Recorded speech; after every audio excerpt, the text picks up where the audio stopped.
something that'll change the world and human life as we know it. He knows. He's seen the light. When Monty talks, it's painful. Monty, you have been so instrumental in kind of pointing me in the right direction. It was about looking at your character defects in spirituality. It's the integration of clinical practices with the 12 steps. It's an absolute pleasure. He certainly knows a lot of people. He's got a lot of energy. And sometimes when you don't have so much energy, he picks you up and carries you. Having the Monty man there certainly helps. This is one of the places that is about the business of the solution.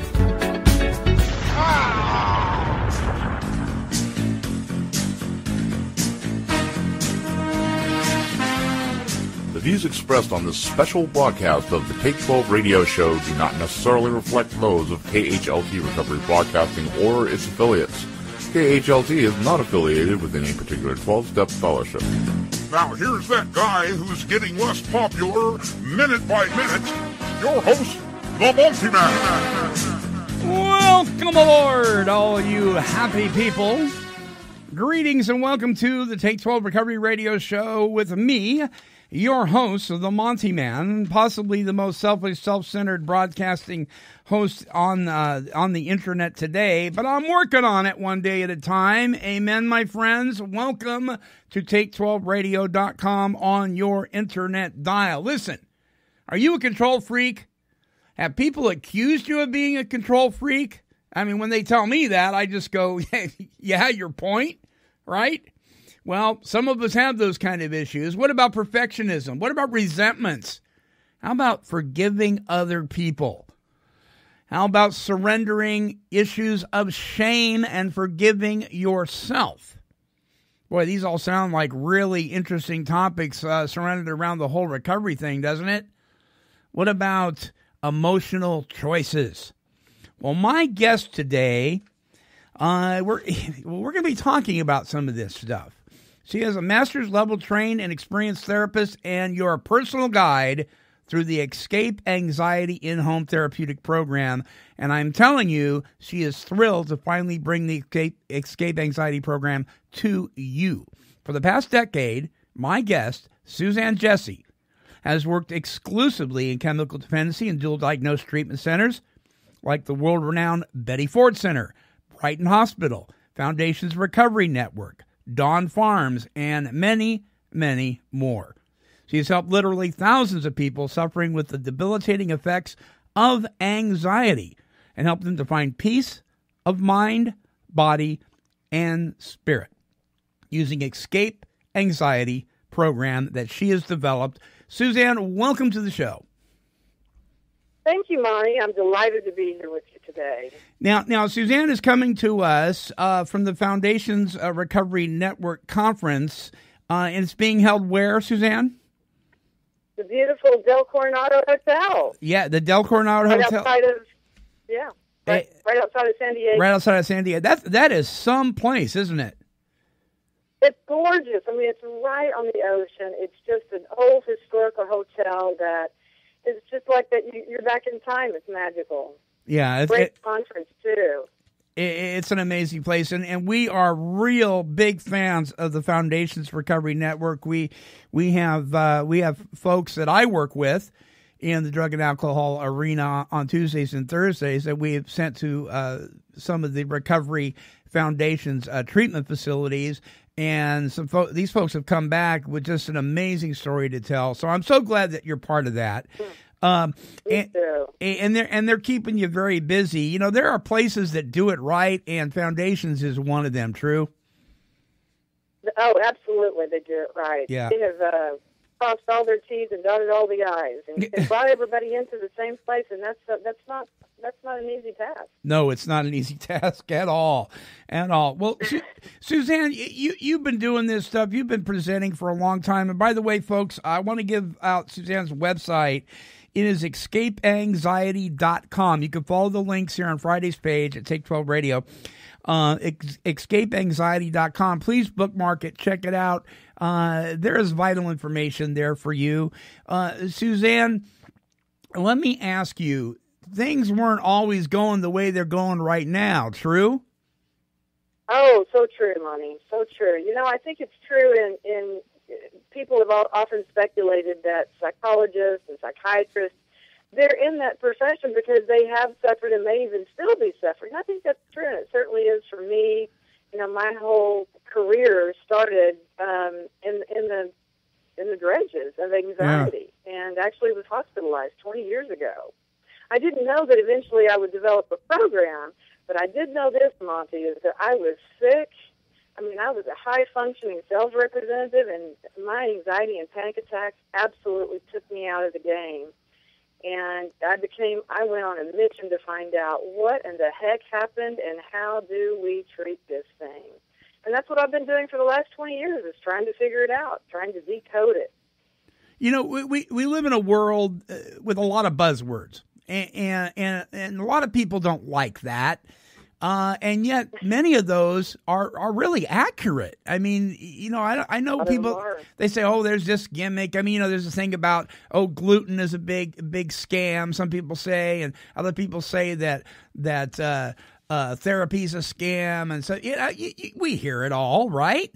Yeah, we do. But there's a lot of truth to these things. Anxiety is a huge piece of who we are in this country, is it not? It is. It's a huge piece to who we are as a human species. Yeah. And if we don't grow up in an environment with functional people that handle stress well, without self-medicating, without taking that proverbial edge off with a drink or a drug, or a rage or whatever, then chances are you're going to struggle as you enter into adulthood and managing life stressors. And today, you would think that technology would alleviate some of that stress, but in fact it hasn't. It has put more demands on us. And, if you don't have the appropriate coping skills, you could be facing some difficulties in managing your stress. Are we too quick to prescribe medication for anxiety in this country? Absolutely. Oh, that's a whole different topic all on its own, Monty. Yeah.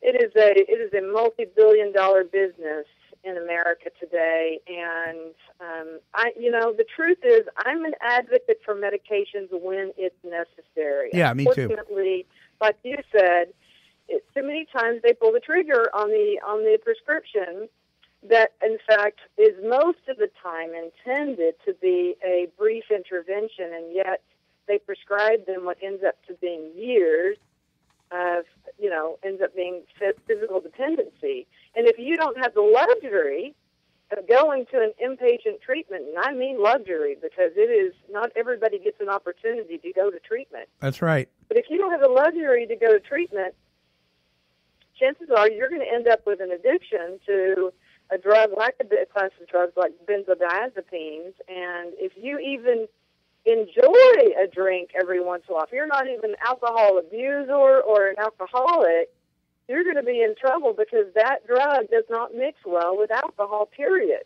Yeah. And that's, in fact, what happened to me is that I ended up in the hospital with anxiety, was prescribed benzodiazepines, and I didn't tell them how much I was drinking. That was not the issue at the point. The issue was I had anxiety and I needed help. Right. So when I came home with that handy little prescription and began my normal drinking, so to speak, which was not normal whatsoever, it was a blackout waiting to happen. Yeah.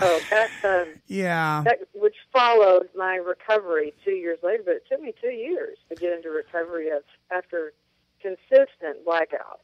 And let me ask you this, and then I want to move on to the 8 steps and your work and what you do. But you and I travel in circles where we rub shoulders a lot with treatment providers and clinicians and therapists and so forth and presenters on these issues. You're at a conference right now. Right. Do you? I'm probably going to get myself in trouble here, but do you think that we have an awful lot to learn about medicated assisted recovery, and maybe we're jumping the gun in some areas? Oh, Monty, we do have a lot to learn. We are just now we are infantile stages of a treatment, mental health community treating chemical dependency with chemical dependency drugs. This is so new. It's exciting. Some of the drugs are very effective. We need some of the drugs. Our young people in particular right now are dying at alarming rates because of the opioid addiction. And so these medications are necessary, but they don't know yet exactly how to integrate them and which ones are safe to use in terms of which people in recovery are the best ones to give the drugs to, because if you're not in the game of staying sober, it's not a good idea to take one of these drugs. Right. So you've got to weed out that, and not everybody's willing to admit, I'm not really in the game. I'm going to act like it until I leave treatment, and I'm going to do what I want to do. So, unfortunately, so many times it's an educated guessing game. Yeah, you bet. It's good stuff, but we're just at the beginning. It's something I commit under prayer. I really do, because I believe our Creator needs to be guiding our work that we do. And I just bless the hearts of everybody that's in this industry. I may not agree all the time with them, but I know their hearts are in the right place. And we certainly, we are in the throes. We talk about the number one health crisis in our world being addiction. And that's kind of a blanketed statement, but it is huge. And it is huge. Yeah. And I'll tell you, Monty, the truth of the matter is, a lot of people out there, it's about keeping them alive. Right. And sometimes you got to make sure they're going to stay alive before they can get recovery. And that's just the hard, cold facts right now. Yeah. Yes. Try to keep them from overdosing so we can get them in a place where they can get their heads clear. Well, escaping anxiety and depression, your website says that this is clinically proven to actually change your brain's chemistry. Talk to us about this. Well, I love this. A lot of people think about meditation as alternative medicine. And the truth is, meditation is original medicine. We've been using the practice, not we, let me correct myself, people, more specifically the Eastern world, has been using meditation since the beginning of time to regulate emotion, to heal mental conditions. And the beautiful thing about today is that with the new neuroscience imaging, we're able to prove that the practice of meditation literally changes the structure of your brain. Not just your brain chemistry, but the structure of your brain. Wow. So, it's profound, and it's so exciting to be able to literally prove that now, which is why I trademarked the name Neurogenesis Meditative Therapy. I want to take the mystic part out of meditation and really shine a spotlight on this fact that this is science. It feels good when you meditate, but let's don't underestimate the power of these feel-good therapies. If you think in terms of the stress response equaling a panic attack and how powerful that is, if you could look at it from if you learn the relaxation response and and that equals peace of mind, that's really powerful too.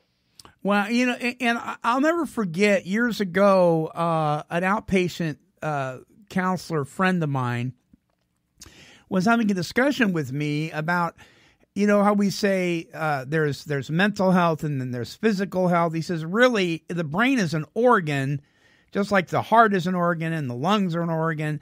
And we have to stop separating them, like the brain is something other than what's the...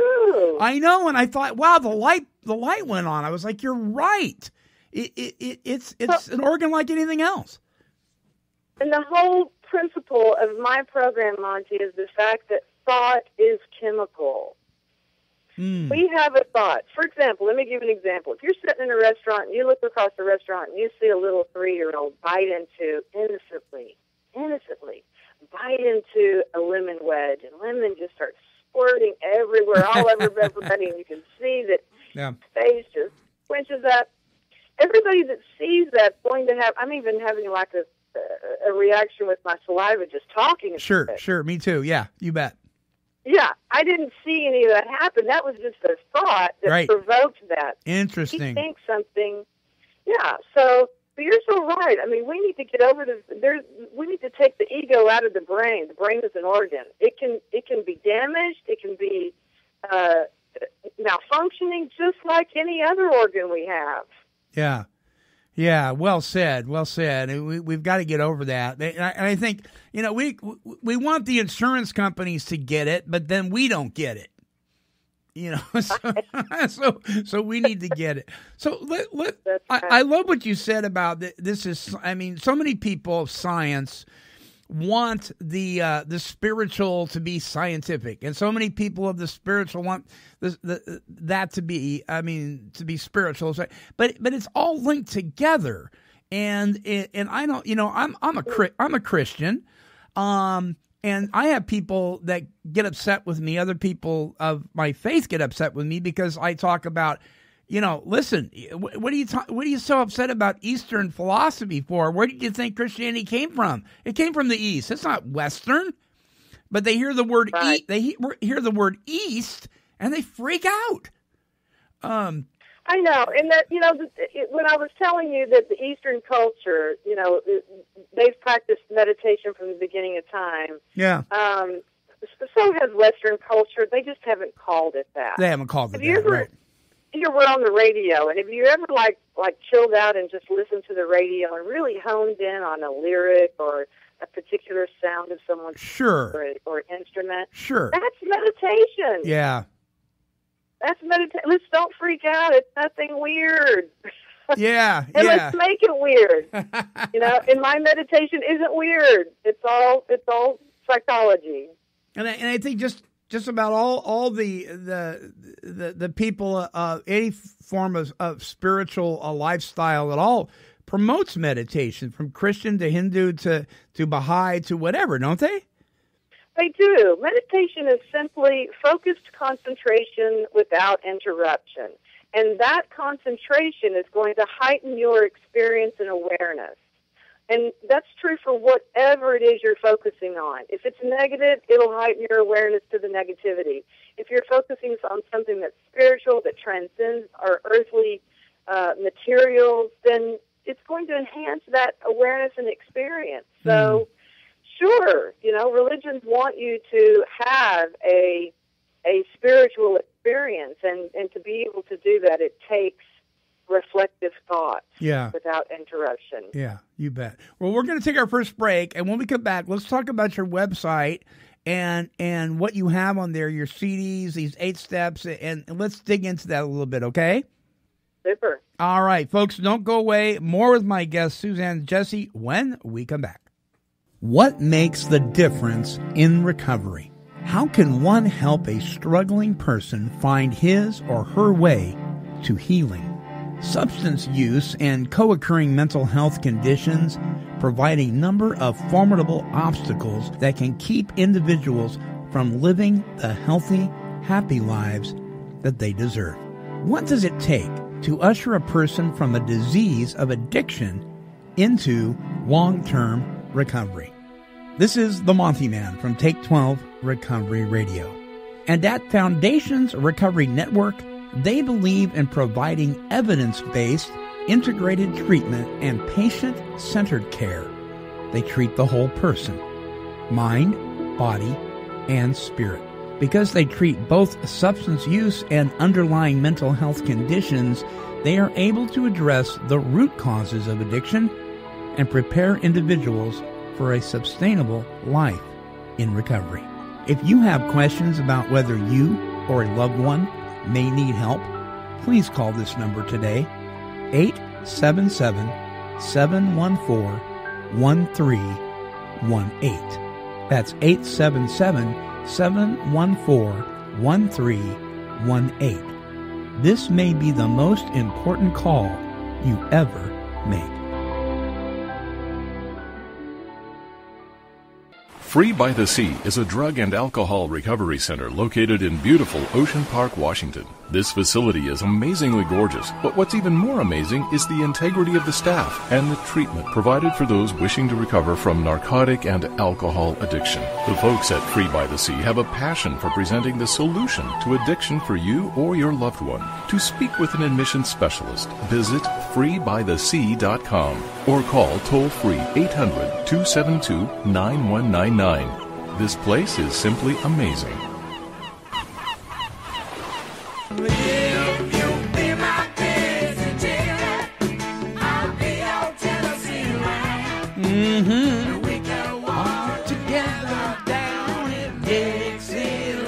Little Feat, one of my favorite groups. Yeah, Dixie Chicken. Well, welcome back to the show.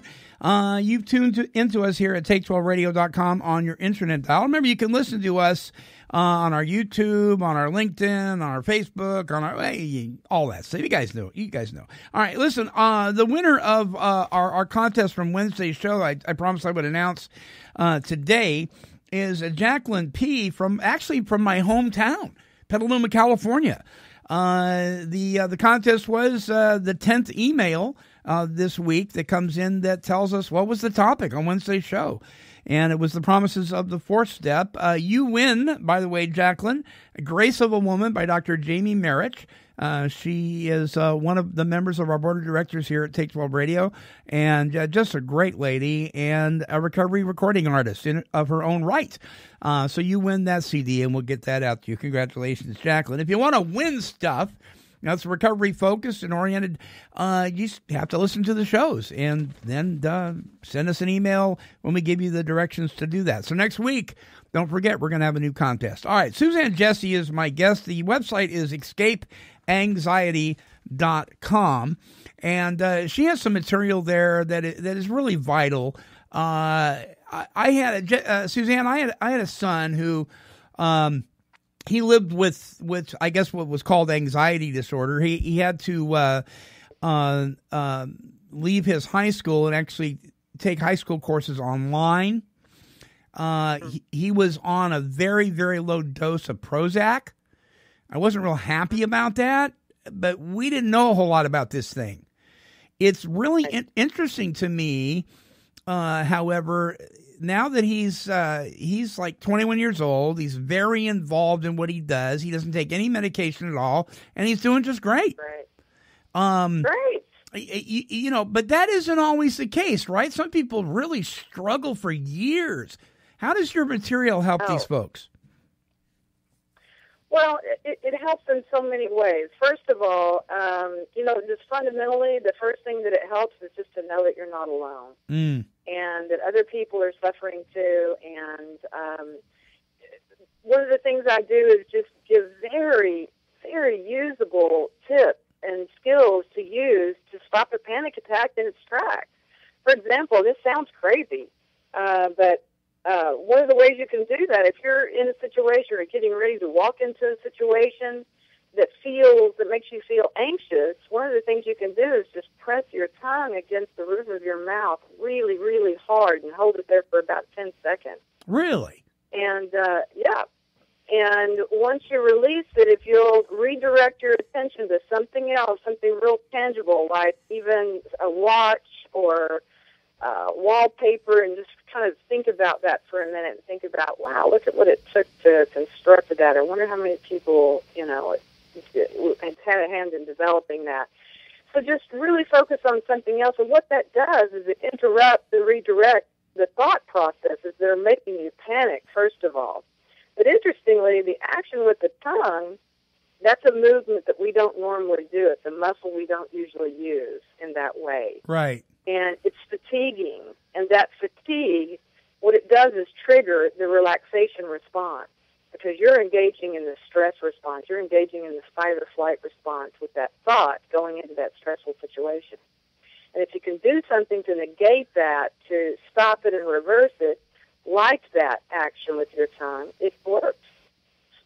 And just knowing those little things make all the difference in how you have confidence in walking out into the world with symptoms that are disturbing.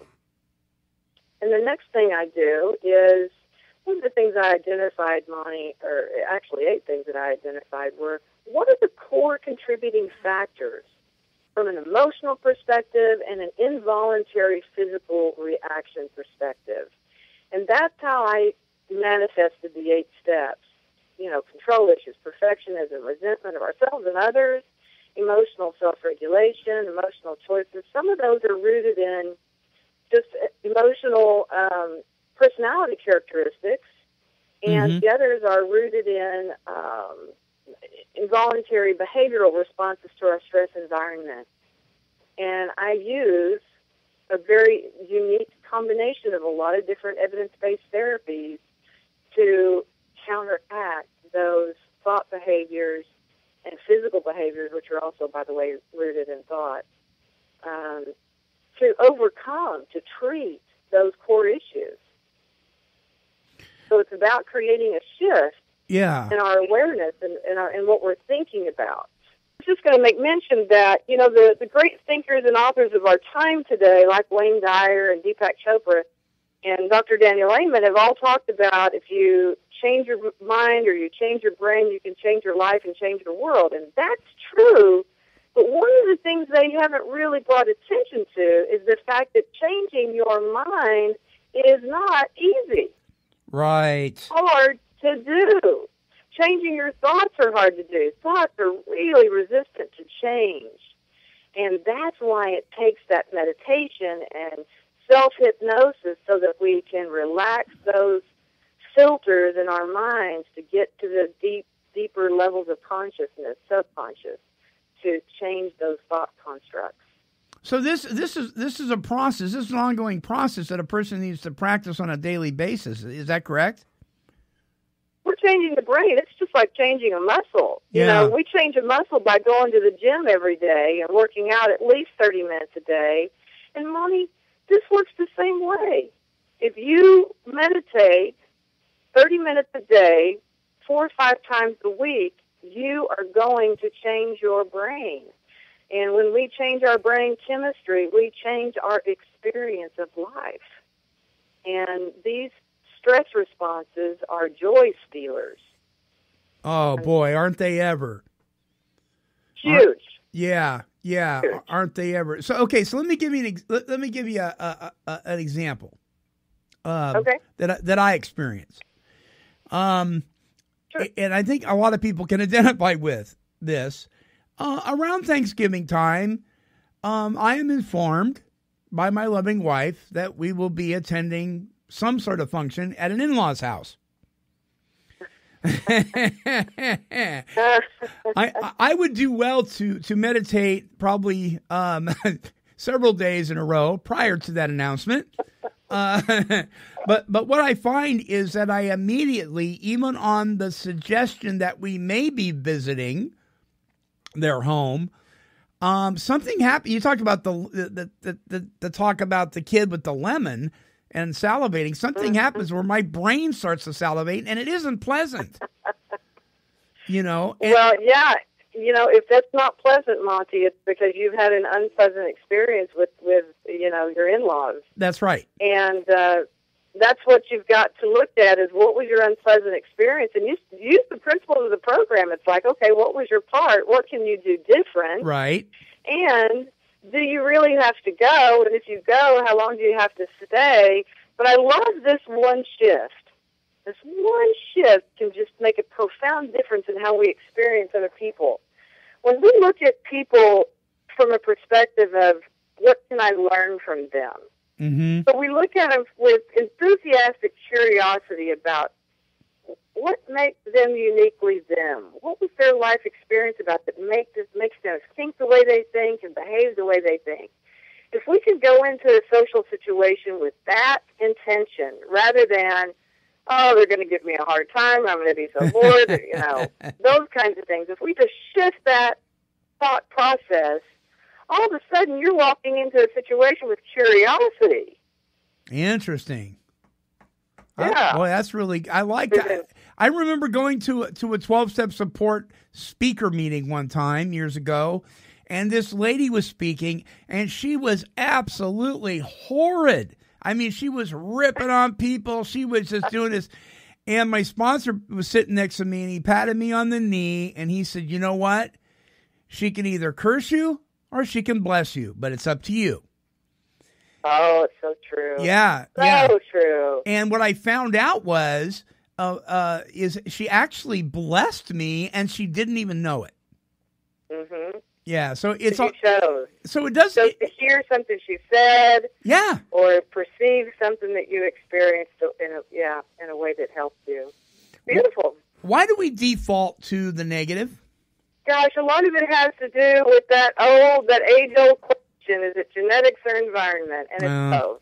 Yeah. Now, there's also we don't think about genetics in these terms, but there's a thing called genetic memory. And those memories can be passed down just like the color of your hair.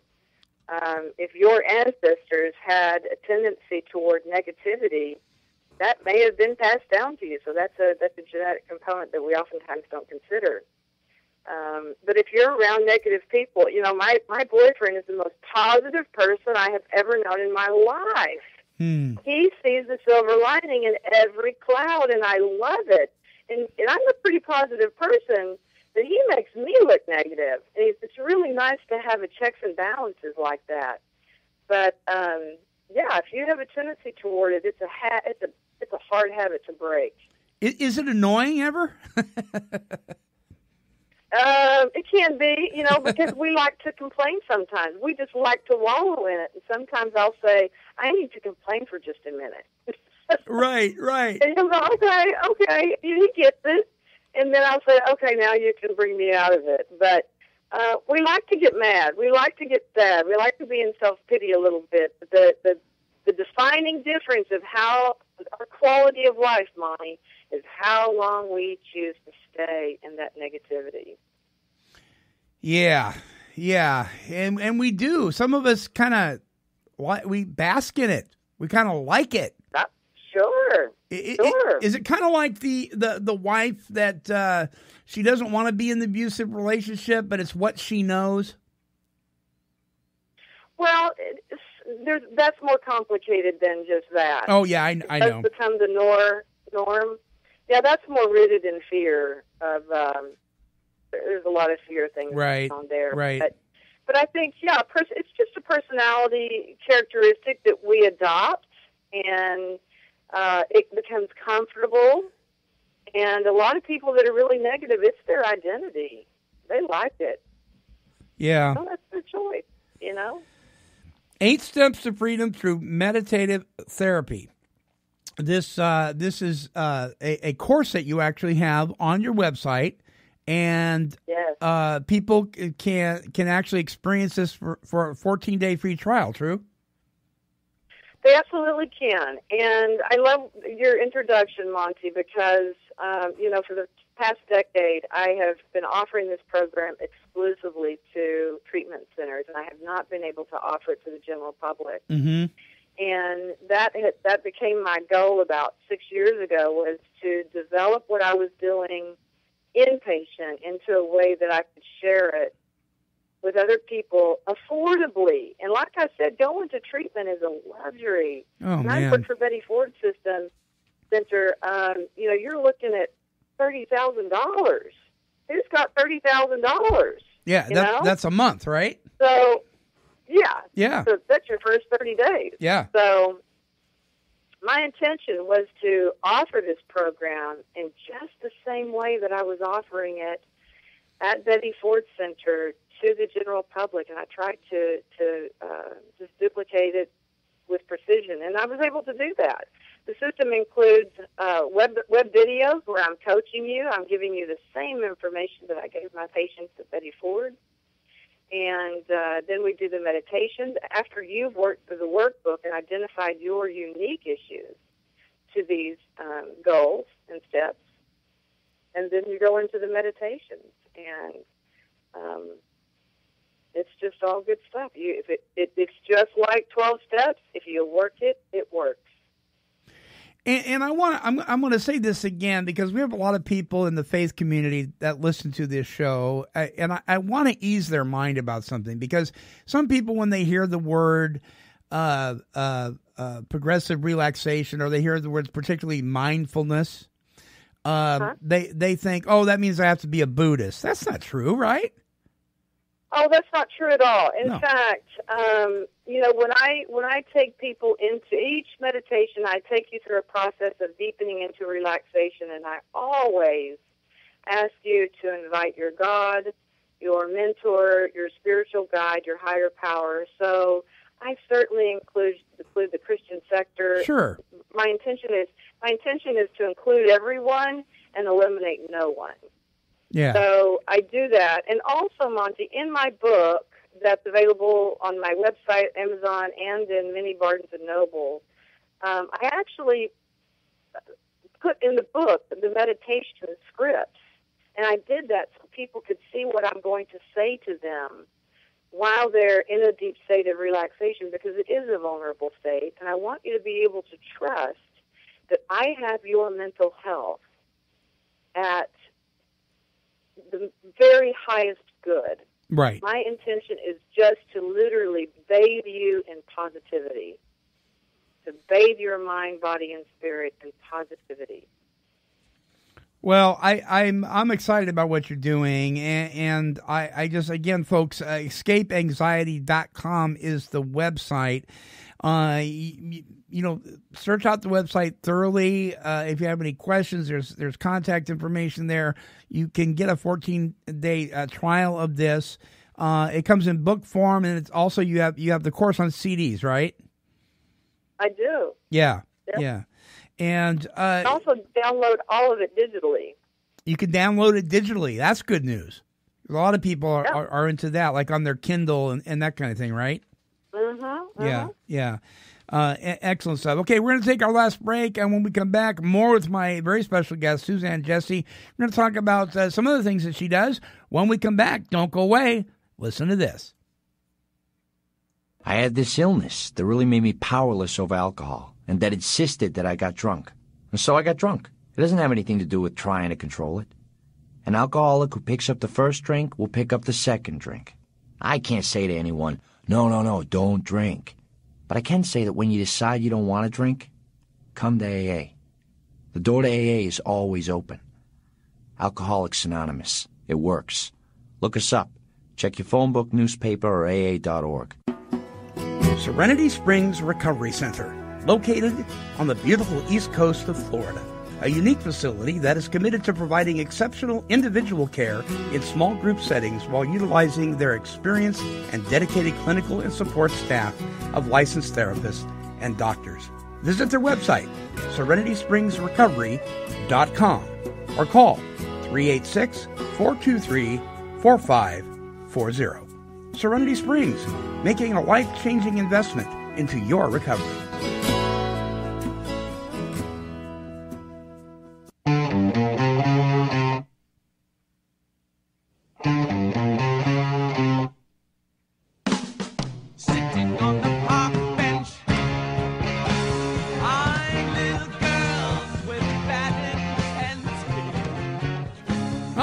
Welcome back to the show, Take12Radio.com on your internet dial, recovery talk and positive music. Hey, listen, we are about breaking stigma here.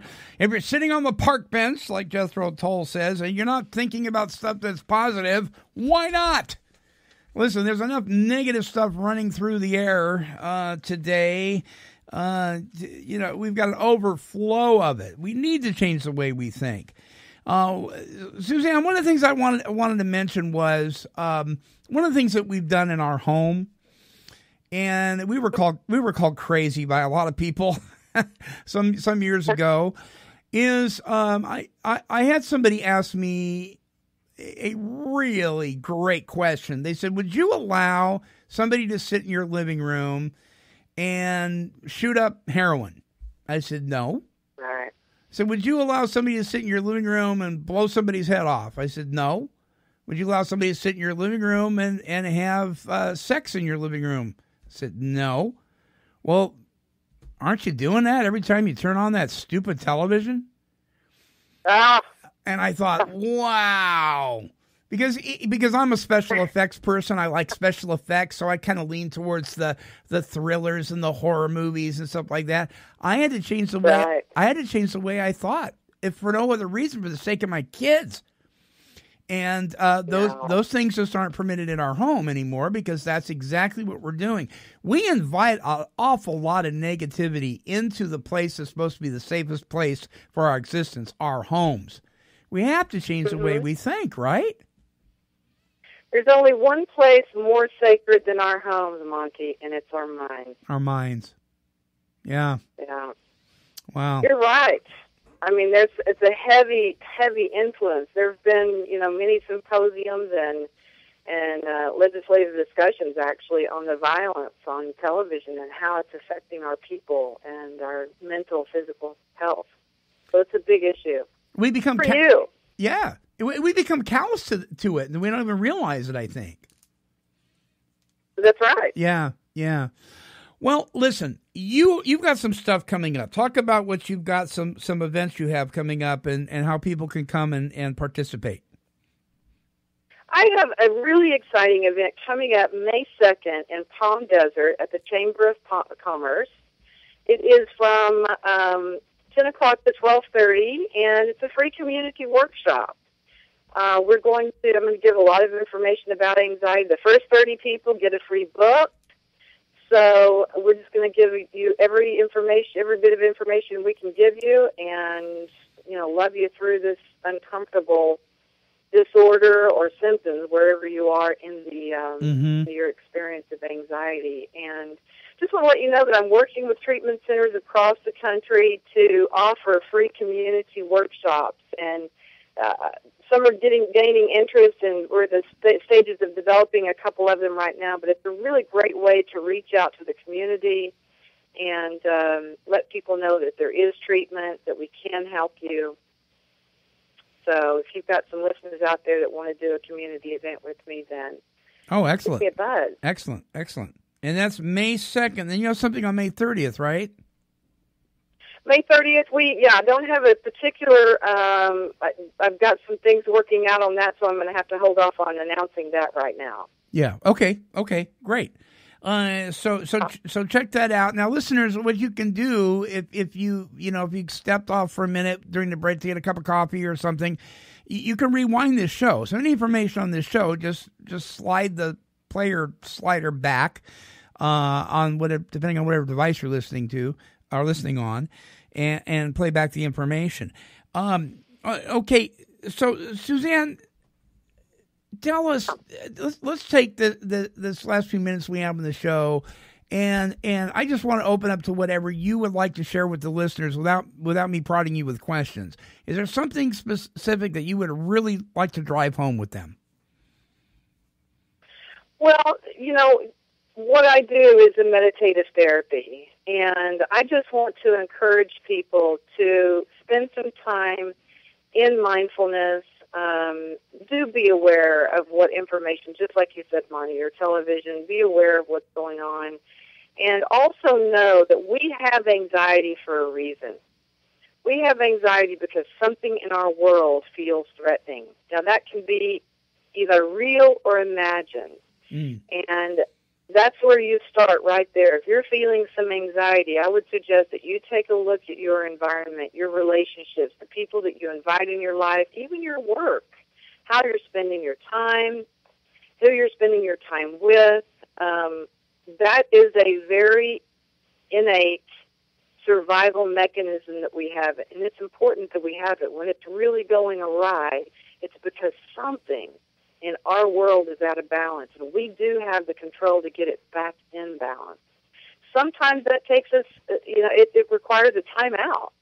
And there are times if we let it go too far, because anxiety is progressive. If we don't interrupt it when we first start feeling those uncomfortable symptoms, chances are that it's going to continue to escalate. And, mine got to the point where certainly I was hospitalized in the early stages of agoraphobia, which is terribly uncomfortable. Yeah.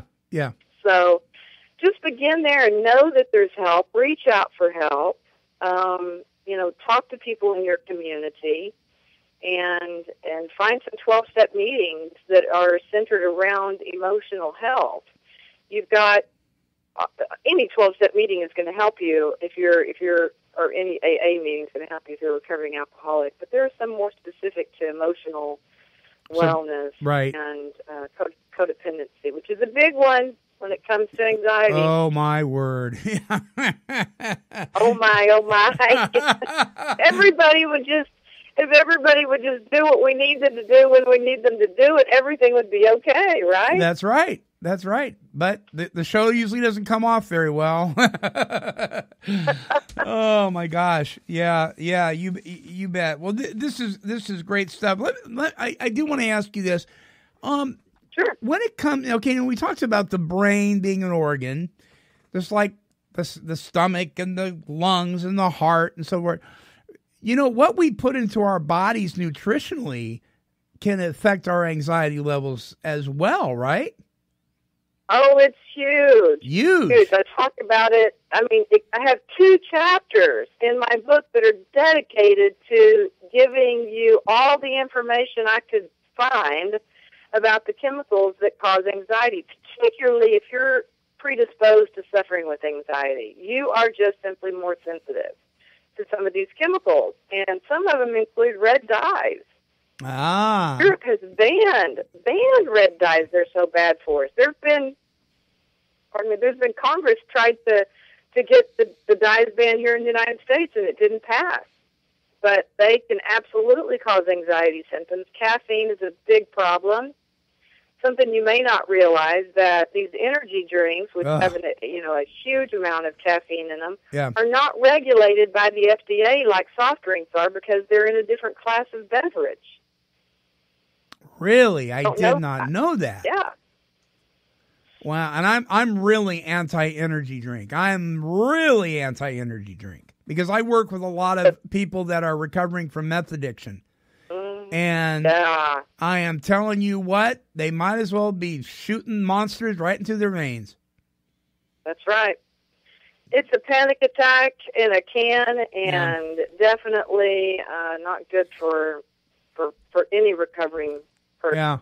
Those drinks, because we talk about, I drank or I used to take that edge off. Well, what is that edge? Well, a lot of times the edge is caffeine. Yeah, and it's in a lot of stuff. Yeah, I remember, Suzanne, I remember sitting in a meeting several years ago, and this is when I was on the energy drink bandwagon. There were these energy drinks called Jokers, and I didn't like the taste of any of the other kinds, but I liked the taste of these. And I would buy 2 of them, and I would take them to the meeting.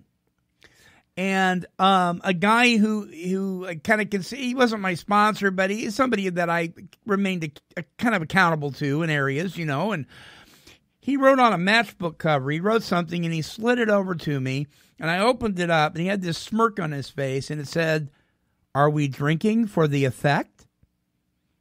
Ouch. Well, that was the end of my energy drink saga. That was it. I said, you know what? You're absolutely right. This behavior is no different. I was drinking for the effect, and I'm like, oh, gee, me Christmas. So we have to be willing to get real honest with ourselves, don't we? Yeah, and if you're not willing to change that, then it's probably a good idea not to complain about the anxiety. You're right. Right.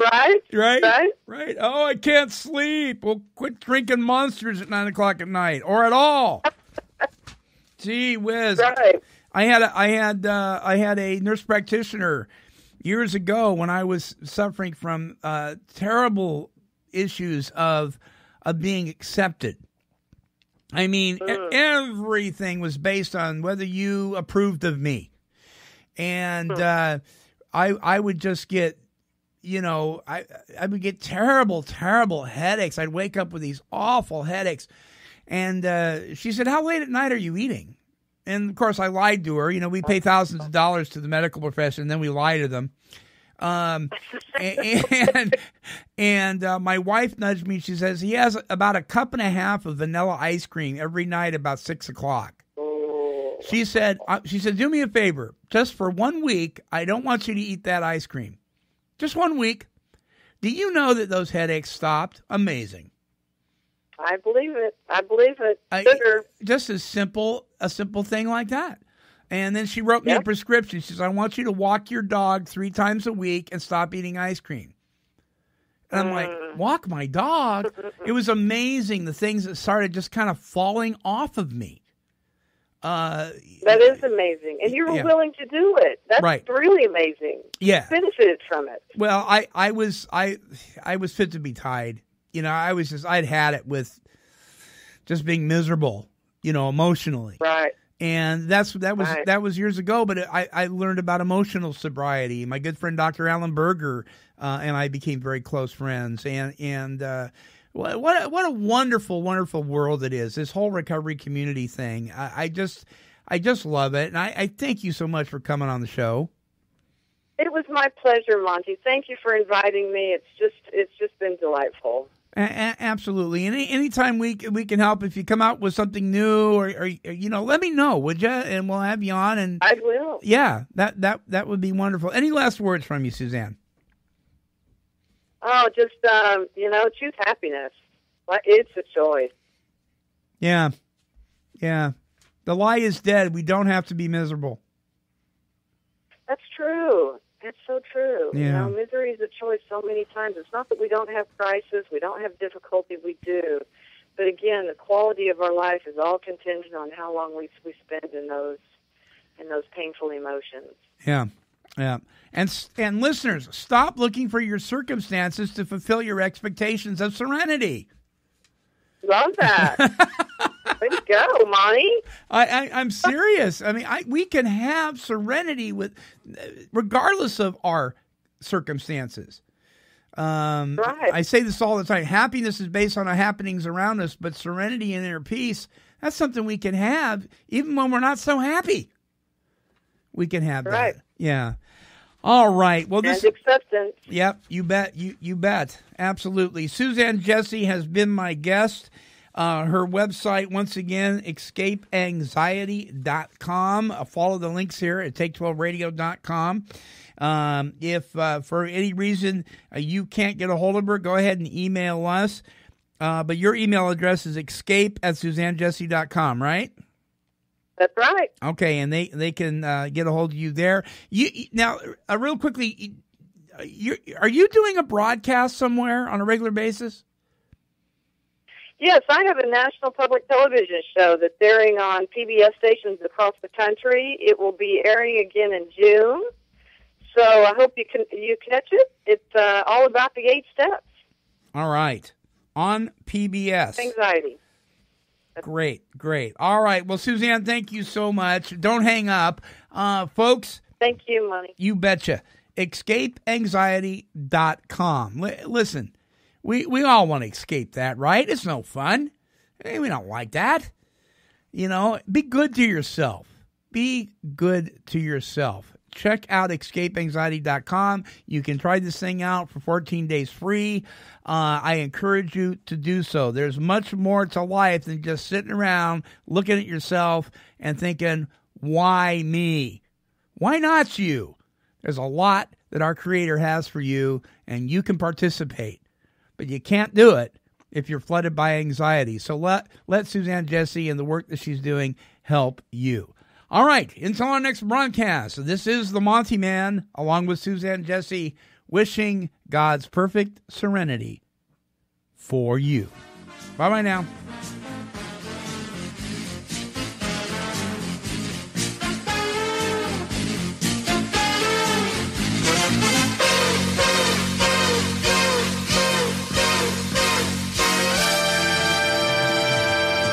This has been a broadcast of KHLT Recovery Broadcasting. Kitty, kitty, kitty, kitty.